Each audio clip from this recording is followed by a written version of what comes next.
Hello, everyone. Part two of Looking Back in the Ebony Magazine, July of 1986. Now, I don't know about you, but 86 was it was such a transition from having money to having no money. You know, I mean, just about everybody had money.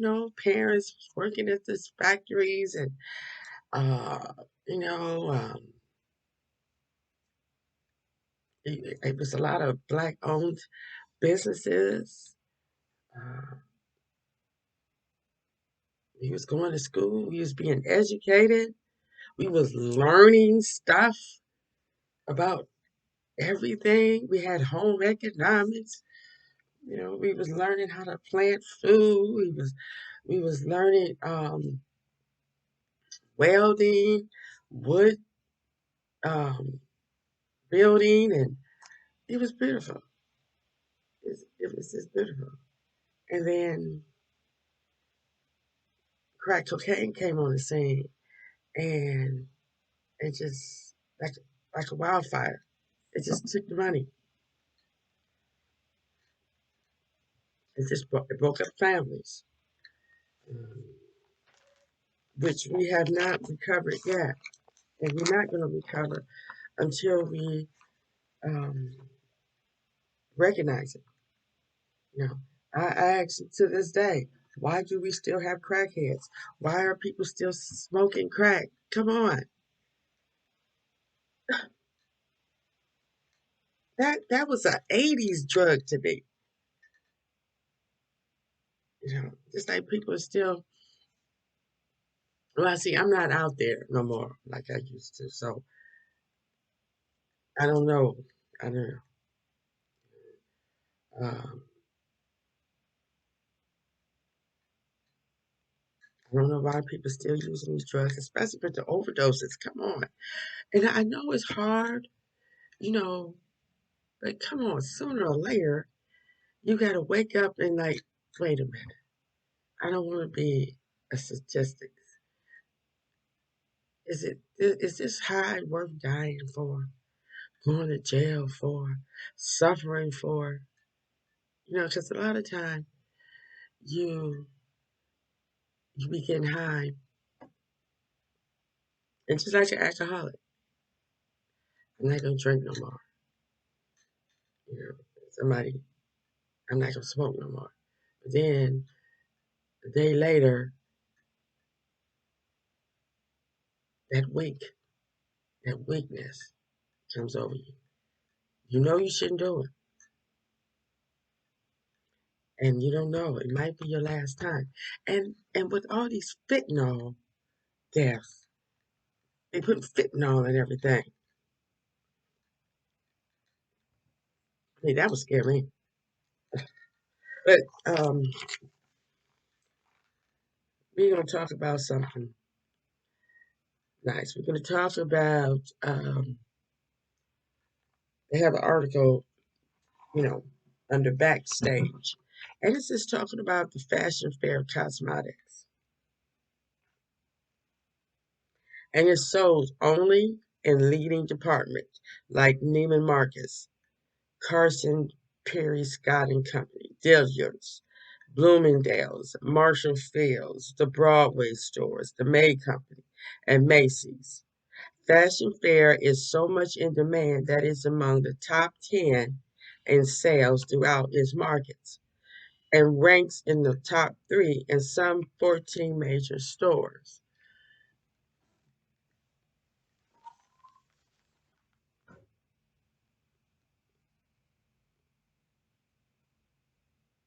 Okay. And talking of chemists, the safety may seem a little out of place to the layman in the discussion of blushes, powders, lipstick, creams, and eyeshadows. But in major companies that create cosmetics, health and safety are a true concern. Uh, the fashion fair leading product will be introduced into a fragrance-free formula that removes the oils which sometimes upset extremely sensitive skins.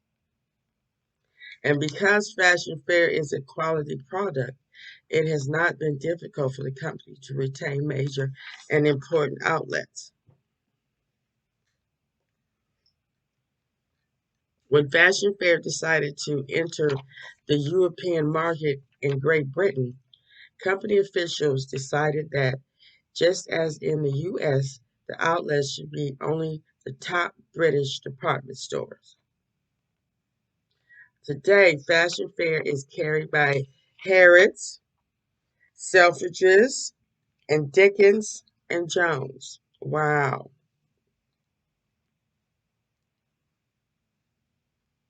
I've used their products long time ago. Um, yeah, you have to go to the mall and buy, and they it's some good stuff. It really is.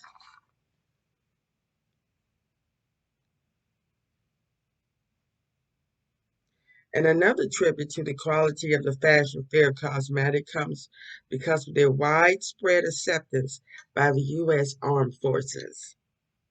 Fashion Fair is now the largest minority vendor with the U.S. military, both at home and abroad.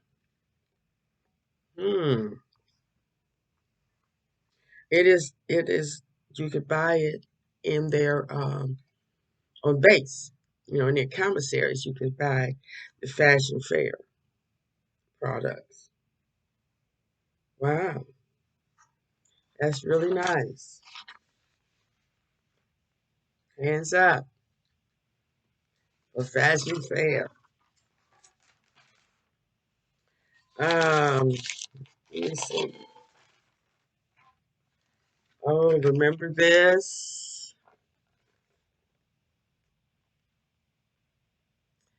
The African books. Let me see what books they had here. Um, Black Defenders of America, 1775 to 1973. I wouldn't take nothing from my journey by Dr. Leondis H. Berry, a world famous physician, author, specialist, and researcher, writes a brilliant narrative biograph of his family across 6 generations. Oh, wow. Names from Africa.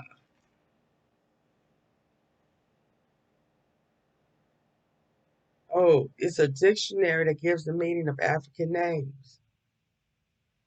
Male and female with the correct pronunciation and the nation and country of origin. Oh, wow. Then they have other books.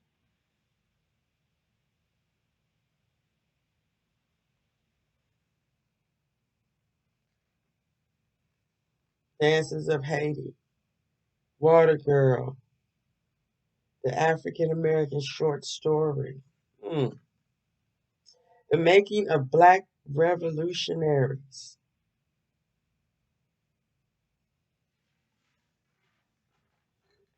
Okay.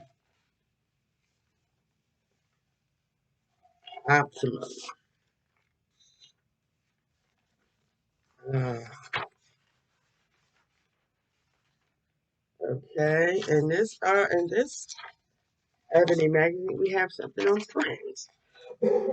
Oh, sorry, I got this getting off of this cold. Oh, okay. It starts out with Prince is alive and well and still creating music and movies that are immensely popular. This is some of the Under the Cherry Moon, which was in black and white. I never saw that movie. Um,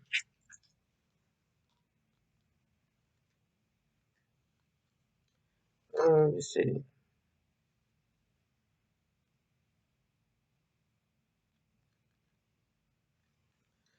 Oh, okay.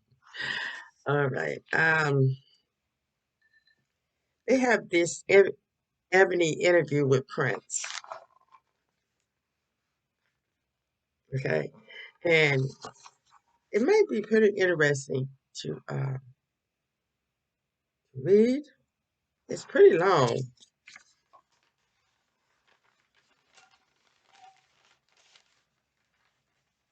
but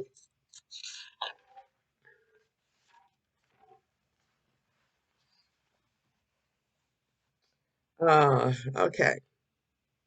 Prince is alive and well and still creating music and movies that are immensely popular. That point is well proven by the enthusiastic reception that greeted the release of his new album, Parade, and his single, Kiss, which immediately zoomed to the top of the pop and R&B charts. And as further evidence of his continued vitality and popularity, Prince is starring in his new movie, Under the Cherry Moon, which was filmed under his direction on location on the French Riviera last fall. Is due to hit the nation's theaters in early July. With the new album, his eighth in about as many years, and the new movie, we see a somewhat new Prince, one who has abandoned his Edwardian suits and ruffled shirts, but continued his forays into the psychedelic area of the 60s. The new Prince projects a sleeker, slicker, low look highlighted by a trimmed down, slicked back 50s coiffure. Prince's designer of 3 years, Vogue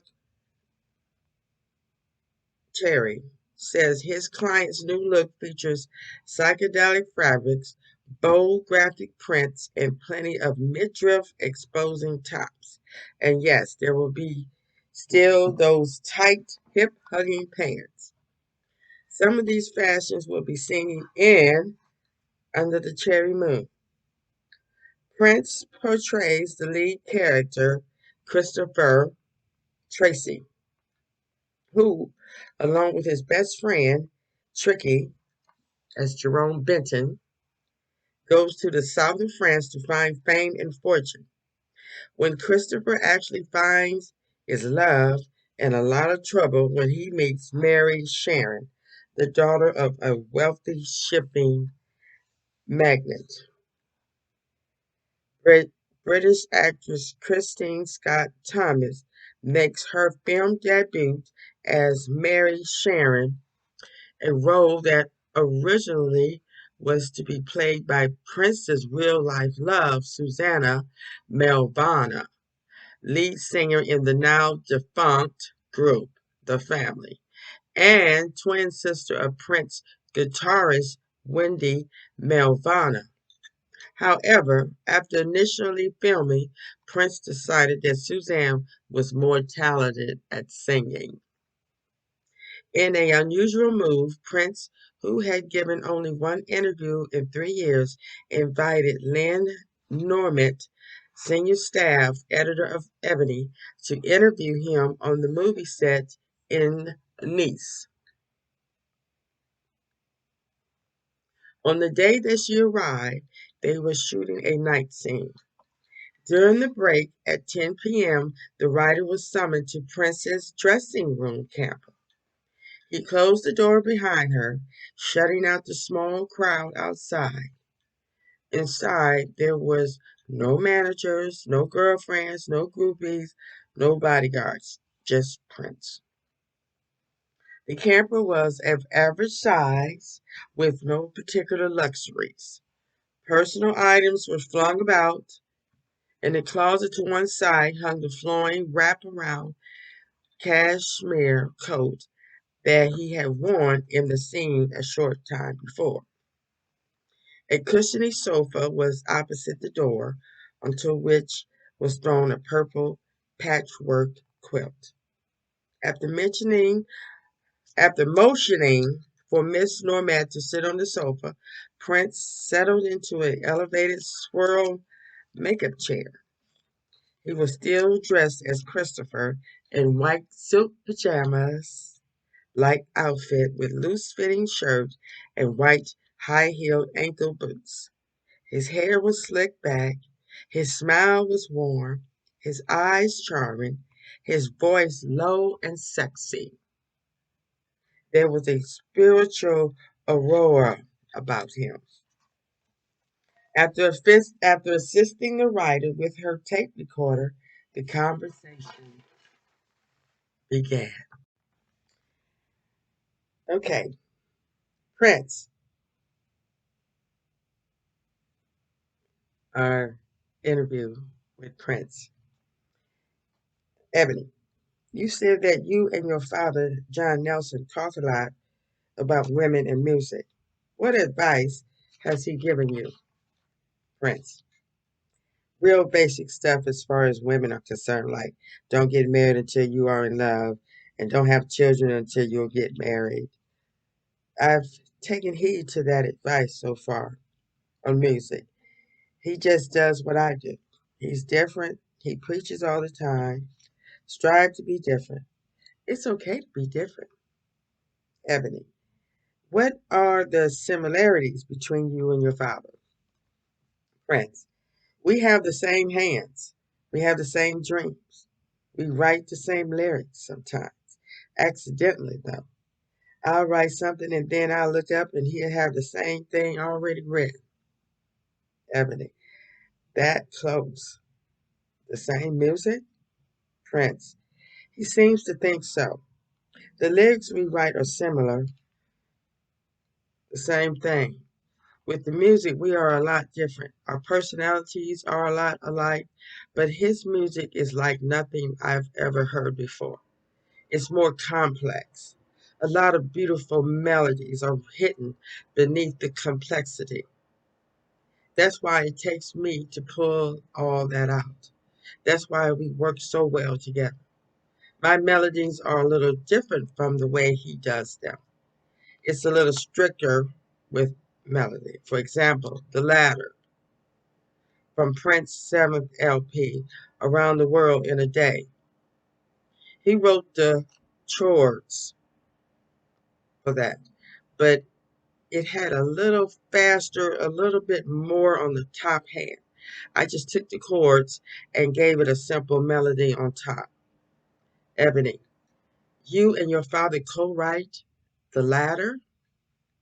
Prince, yes. With his idea, I would not have come up with the particular song, that particular song. I wrote the lyrics.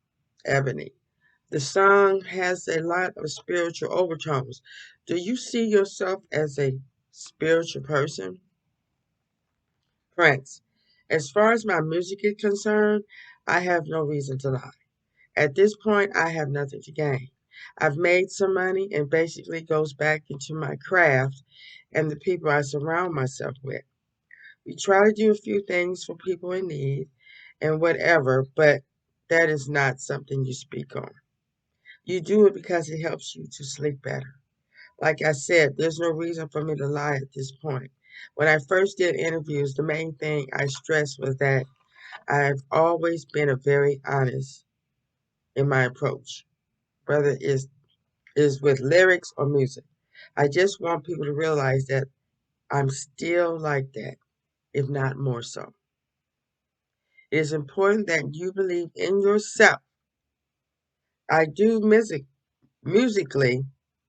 I go into the studio and I believe in what I'm doing, and the people around me believe in what they're doing.